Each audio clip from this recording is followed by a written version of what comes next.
vamos a hacer un tratamiento de neuromoduladores, pero no por causas estéticas, sino por bruxismo.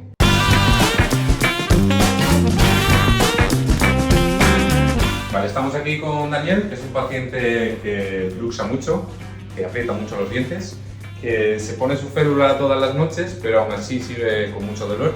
Ya hemos valorado la oclusión, que es correcta, y ya hemos probado con la férula, por lo que ahora le vamos a poner neuromoduladores. Es un tratamiento que tiene mucha fama para las arrugas, pero que también es muy beneficioso para aquellos pacientes muy bruxistas, porque va a relajar los dos músculos de la masticación, el massetero y el temporal.